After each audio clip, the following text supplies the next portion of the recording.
नमस्कार, 9 की 9 खबर देख रहे हैं आप। आपके साथ मैं हूं शिप्रा झा। पटना के बेऊर जेल में बंद ताहिर को पूछताछ के लिए एनआईए की टीम को अनुमति मिल गई है। एनआईए की टीम ने कोर्ट में गजवाए हिंद मामले में पूछताछ के लिए ताहिर को रिमांड पर लेने के लिए आवेदन दिया था, जिसके बाद कोर्ट से 5 दिसंबर तक के लिए रिमांड पर लेने की अनुमति मिल गई।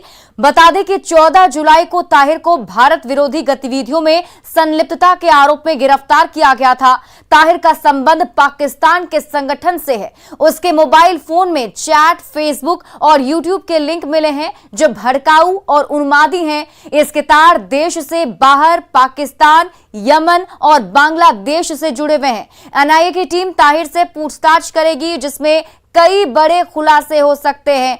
5 दिनों का रिमांड मिला है, 5 दिनों तक पूछताछ होगी।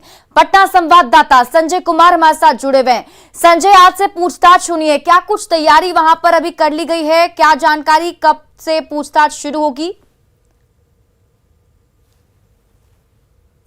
शामिल मरगू मोहम्मद उर्फ ताहिर जो है वह बिहार के सबसे बड़े जेल बेऊर में बंद है और 5 दिनों की रिमांड की अवधि मिली है। तो आज एनआईए की टीम उसको रिमांड पर लेगी। हालांकि जो बताया गया है कि 5 दिसंबर तक के लिए रिमांड मिला है। तो 5 दिसंबर 5 दिनों की रिमांड में एनआईए ने कई ऐसे प्रश्नावली तैयार किए हैं जिसकी जानकारी वो मरगूब के माध्यम से चाहती है। चूंकि इसका सीधा संबंध पाकिस्तान से जुड़ा हुआ है और पाकिस्तान के कट्टरपंथी संगठन तहरीक हिंद से इसका संबंध बताया जा रहा है। और फैजान नाम का एक आदमी है जिसके लगातार संपर्क में ये रहा है, इस बात के सबूत भी मिले हैं। उसके मोबाइल में गजवा हिंद व्हाट्सएप का जो ग्रुप है उसमें एडमिन ताहिर भी है और इस ग्रुप का एडमिन फैजान भी है। तो इन दोनों के बीच सूचनाओं का आदान प्रदान होती था और इस ग्रुप में देश विरोधी भड़काऊ, आपत्तिजनक और गैर कानूनी सामग्री जो थी वो उसका आदान प्रदान होता था। तो इस व्हाट्सएप ग्रुप में बांग्लादेश और पाकिस्तान समेत दूसरे देशों के कई लोगों के नंबर जुड़े हुए हैं। तो ऐसे तमाम जो पहलू हैं और ऐसे तमाम जो सवाल हैं उसकी गुत्थी सुलझाने के लिए एनआईए की टीम ने इसे 5 दिनों के रिमांड पर लिया और देखना होगा पूछताछ के बाद कौन सी बात निकलकर सामने आती है। जी चलिए, बहुत बहुत शुक्रिया तमाम जानकारी के लिए संजय। बढ़ते आगे, मुजफ्फरपुर के मिठनपुरा थाने के 3 कोठिया मोहल्ला में एक युवती को उसके पति ने दिल्ली से ही मोबाइल पर कॉल कर तलाक देने की धमकी दी है।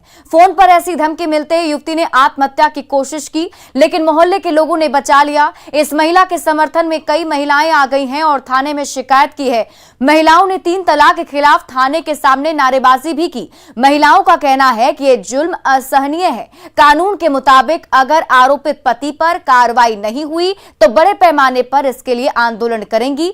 दरअसल 2 साल पहले 27 जनवरी 2020 को युवती की शादी फिजियोथेरेपिस्ट मोहम्मद सद्दाम से हुई थी। शादी के बाद से वो 2 साल से ससुराल में रह रही थी और पति दिल्ली के एक हॉस्पिटल में काम करता है और दिल्ली में ही रहता है। 2 साल बाद जब पति के साथ रहने की बात की तो ससुराल वाले बिगड़ गए, कहने लगे कि किसी सूरत में सद्दाम के साथ दिल्ली में नहीं रहने देंगे और इसी बात को लेकर कहासुनी हुई थी। तब ससुराल से सास, ससुर और देवर ने निकाल दिया।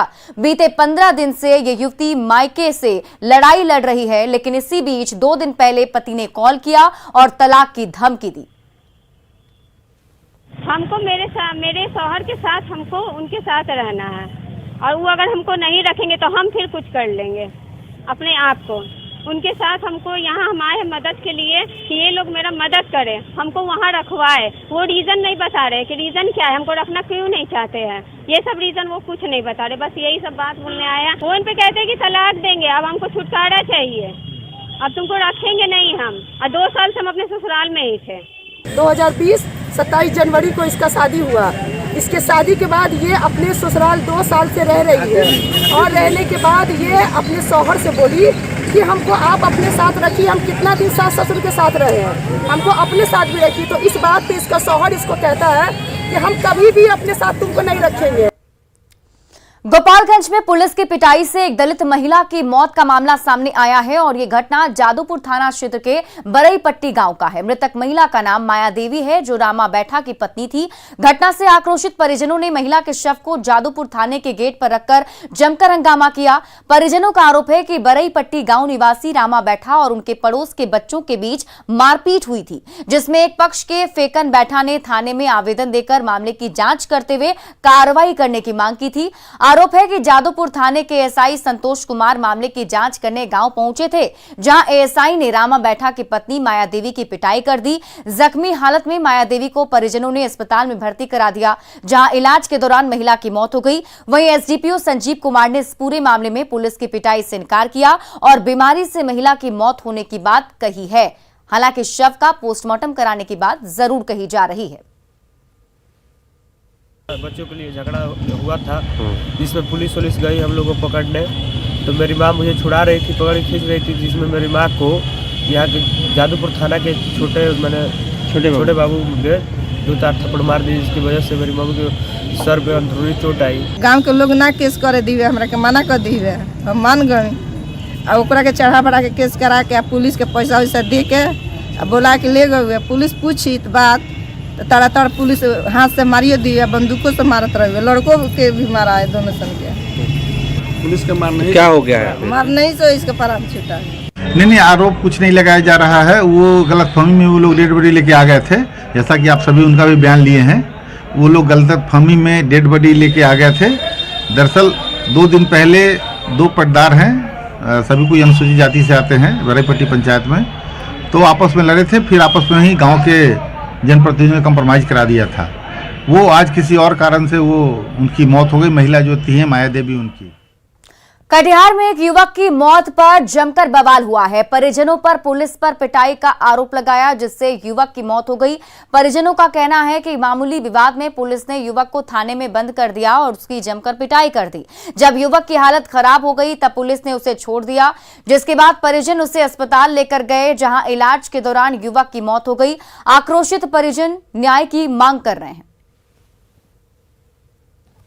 कुशियारी मोड़ के पास यह जो है कि 70-80 के मौसम में बकरी बचाने के क्रम में ये गिर गया और बकरी का दोनों पैर टूट गया। ठीक है, एक जो पीछे बैठा था उसका भी पैर हल्का टूट गया था और ये जो है ये भी गिरा था। तो ये गाड़ी उठा के अपना स्टार्ट कर रहा था, पुलिस गश्ती गाड़ी उधर से आ रहा था। गश्ती गाड़ी आया, इसको उठा के गाड़ी के अंदर डाल दिया। जो एक्सीडेंट हुआ था उसको जो है हॉस्पिटल भेज दिया। उसके बाद इसको लाया गया थाना में इसको दिन भर रखा खुला। 5 बजे के बाद इसको अंदर कर दिया, जबकि कोई मामला नहीं। आरा में ट्रैफिक पुलिस के जवान ने अपनी पत्नी और बेटे की पिटाई कर घर से बाहर निकाल दिया है। दरअसल पत्नी उसके अवैध संबंध का विरोध कर रही थी और फिलहाल मां बेटे सदर अस्पताल में अपना इलाज करा रहे हैं। पीड़ित महिला ने थाने में आवेदन देकर न्याय की गुहार लगाई है। आदमी मारा। क्यों मारते हैं आपके पति? पत्नी गोतनी के लेके। क्या गोतनी के लेके? क्या क्लियर बताइए। उसको संबंध है उसको साथ। किसके साथ? गोतनी के साथ। अच्छा, तब तो गाली गलौज किया। हम बोले कि अभी संभल जा, तो कहते हैं कि तुम लोग को छोड़ देंगे, बाकी उसको नहीं छोड़ेंगे। कितने बार हम पंचायती भी हुआ, वो सब राइफल बंदूक भी लेकर आया था जमीन पर कोरोना के समय में। कौन लोग? उनका मैंने मेरा पटीदार का जो रिश्तेदार है, टोटल राइफल बंदूक सब लेकर आया है। तो क्या आपके पिताजी क्या करते हैं? वहीं सब करा रहे हैं, टोटल जितना भी है सब वहीं कराते हैं। उनका अवैध संबंध उनकी भाभी से? हाँ, भाभी से। और बेगूसराय से बड़ी खबर सामने आ रही है। फर्नीचर व्यवसायी की हत्या कर दी गई है। तेघड़ा थाना क्षेत्र की एक घटना है, जहां पर फर्नीचर व्यवसायी की हत्या की गई। हत्या कर शव को फेंक दिया गया। लूटपाट का विरोध करने पर हत्या की गई है। घटना से पूरे इलाके में हड़कंप मचा हुआ है और फिलहाल पुलिस मामले की जांच में जुटी हुई है। आपको बता दें कि फर्नीचर व्यवसायी से लूटपाट की कोशिश की जा रही थी और तभी जब व्यवसायी ने इसका विरोध किया तो हत्या कर शव को फेंक दिया गया। खबर जमशेदपुर से है, जहां कपाली ओपी क्षेत्र के बाबा गुंडी के पास एक बालू लदे हाइवा ने युवती को अपनी चपेट में ले लिया। इस घटना में युवती की मौके पर ही मौत हो गई, जिसके बाद गुस्साए लोगों ने जमकर हंगामा करना शुरू कर दिया। इस दौरान हाइवा में तोड़फोड़ भी की गई। सूचना पाकर कपाली पुलिस भी मौके पर पहुंची और गुस्साए स्थानीय लोगों को समझाने का प्रयास करने लगी, पर लोग समझने को तैयार नहीं थे। लोगों का कहना था कि बालू माफिया इसी रास्ते का उपयोग कर बालू की तस्करी करते हैं, पर पुलिस कोई कार्रवाई नहीं करती है। पासी समाज के लोगों ने एक बार फिर से बिहार में ताड़ी बेचने की अनुमति देने की मांग सरकार से की है। राज्य भर से जुड़े समाज के लोग पटना पहुंचे थे और विधानसभा मार्च का आयोजन कर शामिल हुए। समाज के लोगों का कहना है कि पुलिस नीरा को जबरन दारू बताती है और पकड़कर जेल भेज देती है। इन समाज के लोगों का कहना है कि सरकार अपने स्तर पर नीरा खरीदने की व्यवस्था करे और नहीं तो रोजगार मुहैया कराने की दिशा में पहल करे।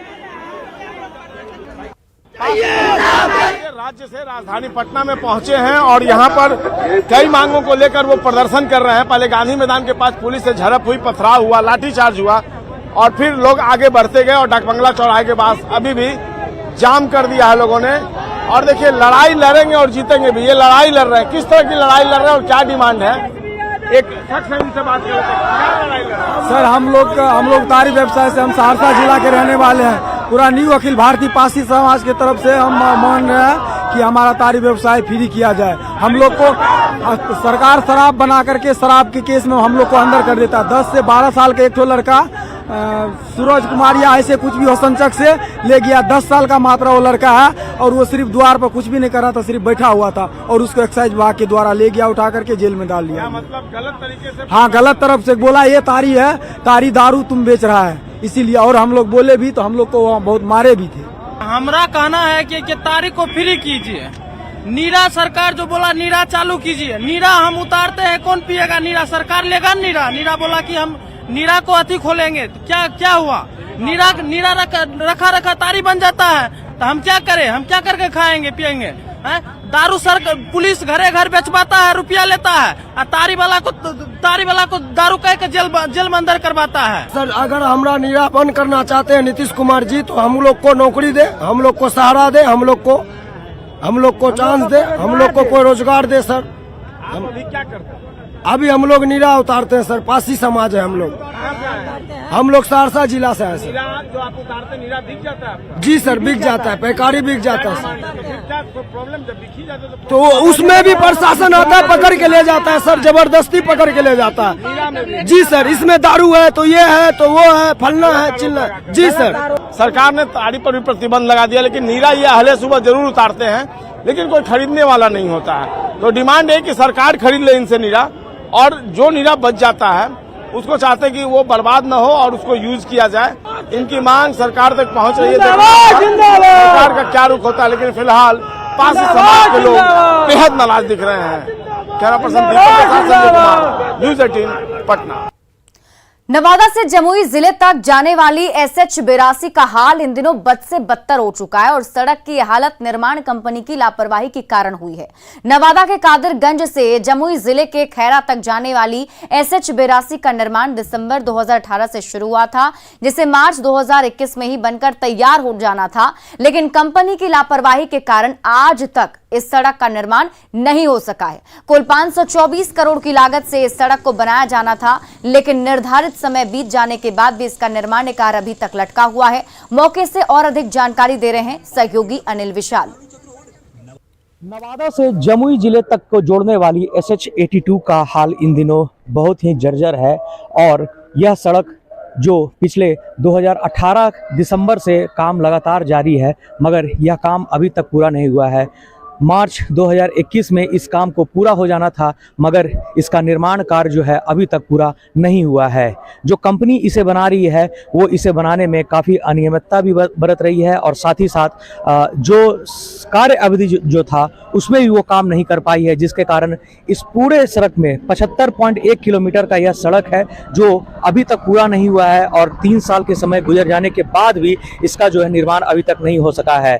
बरसात में सबसे ज़्यादा इस समस्या इस सड़क पर होती है और आप इस वक्त देख सकते हैं कि किस प्रकार से अधूरे एक नाला है, एक पुल है और उसके छड़ को इसी तरह निकाल कर छोड़ दिया गया है, जिसके कारण यहाँ पे दुर्घटना की सर्वाधिक संभावना बनी रहती है और स्थानीय लोगों के अनुसार यहाँ पे कई दुर्घटनाएं हो चुकी है। कुछ स्थानीय लोग हैं, उनसे हम जानते हैं। दुर्घटना तो 10 गो हो चुका है जी। हाँ, सड़क तो रोज धूरी इतना जलता है। बगल में प्राथमिक विद्यालय गोईठाडी, मतलब कि पानी उनी तो खैर देवे नहीं करते हैं, मतलब इसलिए यहाँ इतना स्थिति खराब है कि दयनीय स्थिति बन गई। चाहिए कि हम लोग आते हैं रात में तो यहाँ तो कोई यहाँ मतलब कोई दिखावा नहीं दिया गया कि गड्ढा है या फिर कुछ। हम लोग आते हैं रफ्तार में तो पता नहीं चलता, खाई में चल जाता है। कितना बार कितना आदमी इसमें गड्ढे में चले गए हैं। इसके वजह से ठेकेदार का कोई मतलब ही नहीं है। जैसा कि स्थानीय लोग बता रहे हैं कि यहाँ पे पिछले कई दिनों में कई प्रकार की दुर्घटना हो चुकी है और उसे भी देखने के लिए कोई नहीं आया है और ना ही उससे सीख लेकर इसके कार्य को पूरा किया जा रहा है। तो अब देखना होगा सरकार की नींद यहाँ पे कब खुलती है और इस रोड का निर्माण कब कराया जाता है। अनिल विशाल, न्यूज़ 18 नवादा। शेखपुरा के 0 से 5 वर्ष के कुपोषित बच्चों के देखभाल को लेकर सरकार ने सदर अस्पताल परिसर में पोषण एवं पुनर्वास केंद्र की व्यवस्था की है, लेकिन एनआरसी में कुपोषित बच्चे नदारद रहते हैं। मात्र एक बच्चा ही सेंटर में भर्ती है, जबकि एक साथ 20 बेड मौजूद हैं। नेशनल हेल्थ सर्वे रिपोर्ट के अनुसार जिले में 0 से लेके 59 महीना के 80.8% बच्चे एनीमिया से ग्रसित हैं। 7.7% बच्चे अति कुपोषित हैं। पोषण एवं पुनर्वास केंद्र का जायजा लिया संवाददाता अजीत कुमार सिन्हा ने। शेखपुरा सदर अस्पताल में कुपोषित बच्चों को देखभाल के लिए पोषण व पुनर्वास केंद्र की स्थापना की गई है। संचालित भी हो रहे हैं। सारा व्यवस्था आप देखिए, बहुत अच्छा व्यवस्था है। बच्चे भी आते हैं, उनका देखभाल भी एएनएम रहते हैं, जीएनएम है, व्यवस्था है यहाँ। और ख़ासकर देखा जा रहा है कि जो बच्चे कुपोषित हैं जन्म से लेकर या 5 वर्ष के अंदर तक का, उसका सारा देखभाल, सारा एक्टिविटी की जांच होती है। पूरा उसका जांच प्रक्रिया से गुजरना पड़ता है, फिर यहाँ रह करके उसका इलाज कराया जाता है। यहाँ एएनएम भी हैं। एएनएम से हम जानते हैं कि आखिर क्या व्यवस्था करते हैं, किस रूप में आप इस बच्चों को, इस तरह का बच्चों का आप देखभाल करते हैं, बताइए। यहाँ पर जो न्यूट्रिशनल प्रॉब्लम होती है, जिनको भूख नहीं लगती है या ऐसी कोई प्रॉब्लम होती है या कोई मेडिकल कॉम्प्लिकेशन होता है, दोनों तरह के बच्चों का यहाँ पर इलाज किया जाता है। न्यूट्रिशनल में जो है वो एफडी अपना डाइट से रिलेटेड चीज़ें देखती हैं, और जो मेडिकल कॉम्प्लिकेशन है उसके लिए यहाँ पर स्टाफ नर्स और डॉक्टर्स की पोस्टिंग है, जो सुबह से शाम तक 24 घंटे यहाँ पर बच्चों को मेडिकल की प्रॉब्लम जो भी होती है, मेडिकल प्रॉब्लम्स, उनकी देखभाल यहाँ पर की जाती है। मैडम, लेकिन जो सर्वे रिपोर्ट बता रहा है उसके अनुसार जो बच्चे कुपोषित हैं वो संख्या में यहाँ आ नहीं रहे हैं। इसका कारण क्या समझते हैं? अब इसका कारण तो सर यही है कि फील्ड विजिट जितनी होनी चाहिए उतनी नहीं हो पा रही है, इस वजह से बच्चे नहीं आ पा रहे हैं। अजीत कुमार सिन्हा, न्यूज़ 18 शेखपुरा। मुख्यमंत्री नीतीश कुमार आज ग्रामीण क्षेत्र में स्मार्ट प्रीपेड मीटर लगाने के कार्य का शुभारंभ वीडियो कॉन्फ्रेंसिंग के माध्यम से करेंगे। योजना की कुल लागत 3,666.67 करोड़ है। इसके अलावा ब्रेडा की 1,579.37 करोड़ की लागत से बनने वाले grid connected ground mounted solar power plant योजना और सरकारी भवनों पर grid connected rooftop solar plant योजना का शुभारंभ करेंगे। 11.55 करोड़ की लागत से बने grid connected floating power plant का लोकार्पण भी मुख्यमंत्री करेंगे। मुख्यमंत्री नीतीश कुमार ऊर्जा क्षेत्र की 15,871.24 करोड़ की योजनाओं की सौगात जनता को देंगे, जिसमें 2,635.30 करोड़ की योजना का लोकार्पण, 5,930.89 करोड़ की योजनाओं का शिलान्यास और 7,305.05 करोड़ की योजनाओं का शुभारंभ होगा। दरभंगा, मोतिहारी, छपरा, वैशाली, पश्चिमी चंपारण, सहरसा, अररिया, गोपालगंज, बेगूसराय, पटना, भागलपुर, नालंदा, गया, आरा, औरंगाबाद में निर्मित विद्युत शक्ति उपकेंद्रों का लोकार्पण करेंगे।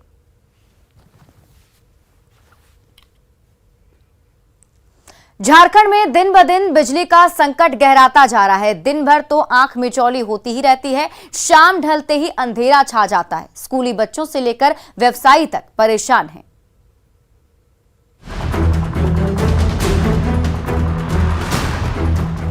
शाम ढलते ही बिजली रानी ऐसी रूठी कि हर तरफ छा गया घुप अंधेरा।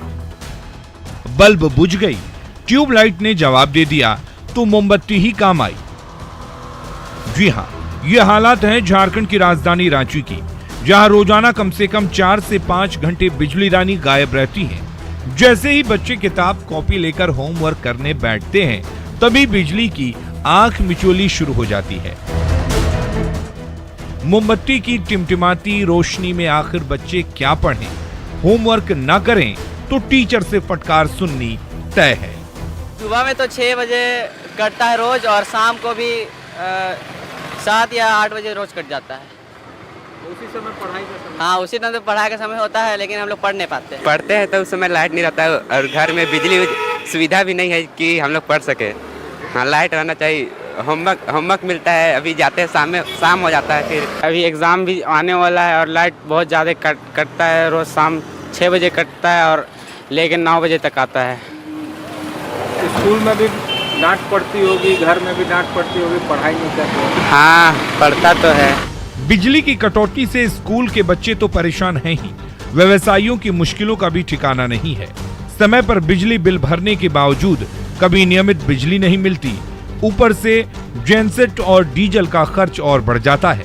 झारखंड चैम्बर ऑफ कॉमर्स ने बिजली संकट से जल्द निजात दिलाने की गुहार लगाई है। व्यापार करना, उद्योग चलाना एक चुनौती का सबब हो गया है।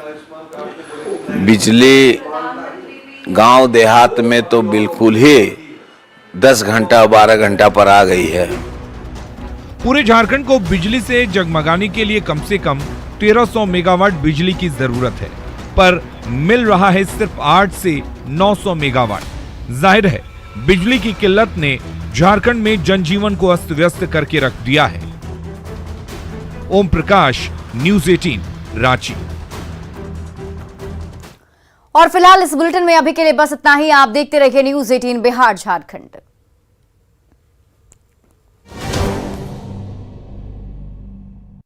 मारने की धमकी दी जा रही है।